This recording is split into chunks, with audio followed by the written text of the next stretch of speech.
ओम शांति। जीवन एक सुंदर परीक्षा है, युद्ध क्षेत्र भी है। इसमें भिन्न भिन्न चुनौतियां भी मनुष्य के सामने आती हैं और ये एग्जामिनेशन हॉल भी है जिसमें अनेक तरह के पेपर, उनमें अनेक तरह के क्वेश्चंस मनुष्य को हल करने ही होते हैं। उनसे भागने से तो कुछ होगा नहीं। देखिए, कोई एग्जामिनेशन हॉल से भागने लगे तो क्या होगा।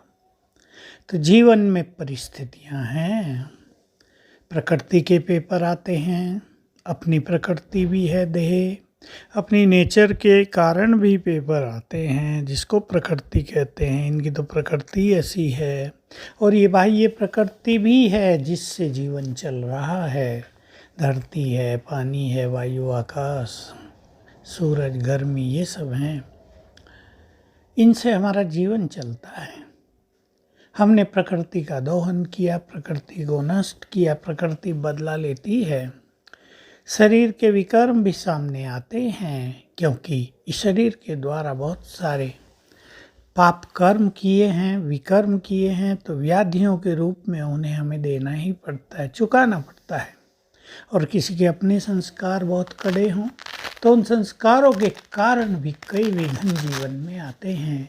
किसी में बुरे बोलने का संस्कार हो, वो व्यक्ति दूसरों के जीवन में विघ्न पैदा करता है और रिटर्न में उसके जीवन में भी बहुत सारे विघ्न प्रवेश करते ही हैं। हम सभी को इन विघ्नों को पार करना है। ज्ञान की शक्ति से, योग की शक्ति से, स्व परिवर्तन की शक्ति से। एक अच्छा व्यक्ति, बुद्धिमान व्यक्ति, ज्ञानी व्यक्ति वही है जो अपनी कमियों को पहचान ले और उन्हें योग बल से, ज्ञान के चिंतन से, दृढ़ संकल्प से परिवर्तित करे। मान लो किसी के जीवन में क्रोध है, अभी क्रोधी व्यक्ति के पास कोई भी नहीं आता, वो व्यक्ति बीमार भी है तो भी लोग उससे कन्नी काटते रहते हैं, दूरी बनाए रखते हैं। हमें क्रोध को ज्ञान और योग के बल से आत्मिक स्वरूप में स्थित होकर नष्ट करना ही चाहिए।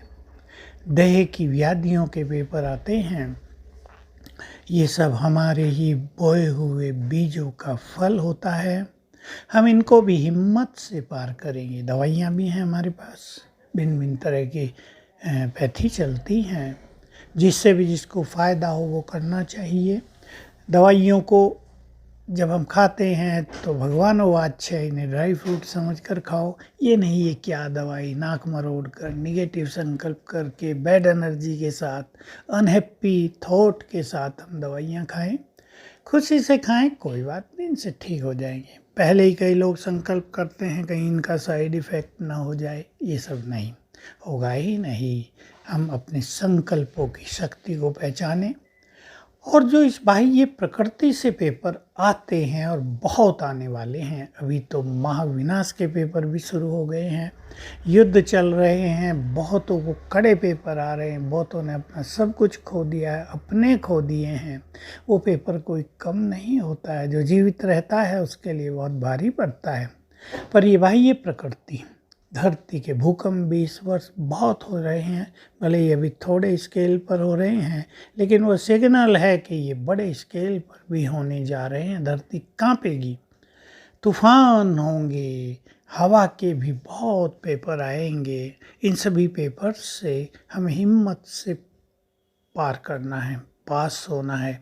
तो परीक्षाएं हैं, संकल्प करेंगे मुझे हर पेपर में अधिकतम मार्क्स लेने हैं। पेपर इम्पोर्टेंट नहीं होता, हमारी स्थिति क्या रही, हमने स्थिति के मार्क्स कितने लिए, वो मोस्ट इम्पोर्टेंट होता है। तो हम अपनी स्थिति को बहुत ही पावरफुल रखेंगे ताकि हमें अधिक से अधिक मार्क्स मिले। और अगर बीमारियों में या प्रकृति के प्रकोपों में या भिन्न भिन्न विघ्नों में हम अच्छे नंबर लेते जाते हैं तो इससे हमारी स्थिति और पावरफुल होती है। हम अचल अडोल होते जाते हैं, हमारा अनुभव और हमारी विजडम बढ़ती जाती है। इसलिए परीक्षाओं से कभी भी घबराएंगे नहीं, संकल्प कर लें।